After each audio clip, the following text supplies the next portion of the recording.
कल यानी 31 अक्टूबर को रीवा के सैनिक स्कूल सोसाइटी रक्षा मंत्रालय के तत्वावधान में अखिल भारतीय सैनिक स्कूल राष्ट्रीय खेल 2025 का समापन समारोह आयोजित किया गया। इस कार्यक्रम में विंध्य की माटी में जन्मे हिंदुस्तान के 2 शेर थल सेना प्रमुख जनरल उपेंद्र द्विवेदी और Indian navy chief admiral Dinesh Tripathi शामिल हुए। इस दौरान मध्य प्रदेश के उप मुख्यमंत्री राजेंद्र शुक्ला भी उपस्थित रहे। कार्यक्रम में देश भर के कई सैनिक स्कूलों से प्रतिभागी छात्र छात्राएं शामिल हुए, जिन्हें एडमिरल दिनेश त्रिपाठी और जनरल उपेंद्र द्विवेदी ने पुरस्कार देकर सम्मानित किया।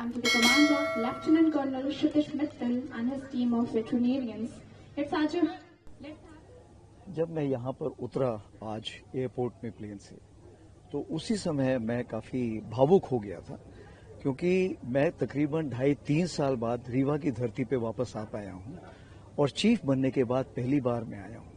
एक्चुअली होना ये चाहिए था कि जैसे ही मैं चीफ बना, मैंने यहाँ पर आकर अपने बड़ों से आशीर्वाद लेना चाहिए था, परंतु एक फौजी के लिए सरहद बहुत इम्पॉर्टेंट होती है, महत्वपूर्ण होती है।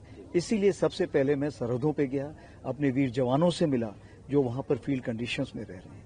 इसी कुछ ही कारणों से मैं यहाँ पर लेट आ पाया, लेकिन जब मैं आया तो मैंने देखा जिस तरह से रीवा में खुशहाली का माहौल था, जिस तरह से लोग हमें बधाइयाँ दे रहे थे, उससे मुझे बहुत ही खुशी मिली, हौसला अफजाई हुआ। जब यहाँ पर मैंने देखा कि किस तरह से यहाँ पे कैडेट्स उन्होंने एथलेटिक्स कॉम्पिटिशन किया है, तो मेरा तो बहुत मन किया कि मैं भी, क्योंकि मैं ट्रिपल जंप किया करता था, तो मेरा मन किया कि मैं भी यहाँ पर क्यों ना कुछ एक्सरसाइज करूं या ट्रिपल जंप में भाग लूं। परंतु मैं भी उम्र का तकाजा रखते हुए मैं यहाँ पर बैठा हुआ था। बट ये मैं कहना चाहूंगा कि मुझे अपने पुराने दिन याद आ गए, किस तरह से हम यहाँ पे टीम वर्क देखते थे कि लोग एक दूसरे को सहायता करते हैं, काम करते हैं, आगे बढ़ाते हैं। जिंदगी के बारे में जो हमने यहाँ पर सीखा, वो हमने हर जगह जहाँ भी हम गए हमने उसको अमल में लाया। और आप सिंदूर में भी आप देखेंगे, जो मैंने अपनी स्पीच में भी बताया, कि जब कभी मुझे हिचकिचाहट होती या किसी चीज का जवाब नहीं मिलता था, तो मैं यही सोचता था कि मेरे जो गुरु थे स्कूल के, वो क्या कहते, वो क्या करते, और मुझे हर चीज का जवाब अपने आप मिलता चला गया। इस उत्सव पर भागीदारी और भी ज्यादा स्पेशल महत्व रखती है। स्पोर्ट्स एक बहुत ही अहम अंग है किसी भी इंसान के कैरेक्टर का, और स्पेशली युवाओं का। तो ये देखकर मुझे बहुत खुशी हुई कि किस तरह से कितने 500 से ज़्यादा कैडेट्स, जिसमें 200 से ज़्यादा गर्ल स्टूडेंट थी, उन्होंने टेक पार्ट किया। और ऐसे ऐसे सैनिक स्कूल जीते जो नए हैं रिलेटिवली, तो ये देखकर बहुत खुशी हुई, क्योंकि स्पोर्ट्स हमें ऑफ कोर्स कैरेक्टर बिल्डिंग में हेल्प करता है, but more importantly physical fitness, mental fitness, to be fair, to be fearless, ये सब सिखाता है।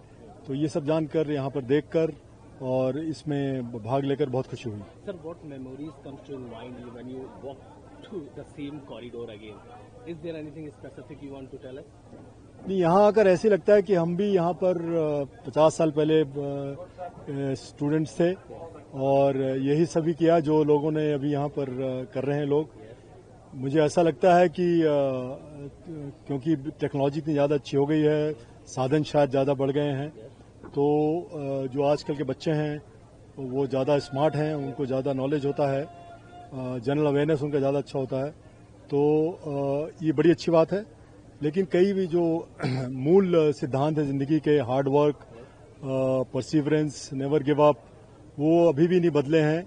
और ये भावना हर स्टूडेंट में होनी चाहिए, तभी जो ज़िंदगी की चुनौतियां हैं, यहीं स्टूडेंट्स टाइम नहीं, लेकिन आगे जब बाहर निकलेंगे, स्टूडेंटशिप निकल के बाहर निकलेंगे, तो जीवन की जो चुनौतियां हैं तभी उसका सामना कर पाएंगे। मेरे सर लास्ट क्वेश्चन कि रीवा और सेम स्कूल और 2 प्रमुख सेनाओं के चीफ भारत में, आगे कब होगा? जैसे कि सर ने भी कहा, बहुत मुश्किल। कैसा लगता है जब आप सोचते हैं कि ये आप अगर सवाल कुछ साल पहले पूछते तो हम तो इसका ही जवाब नहीं दे पाते कि कब कोई बन पाएगा कि नहीं बन पाएगा।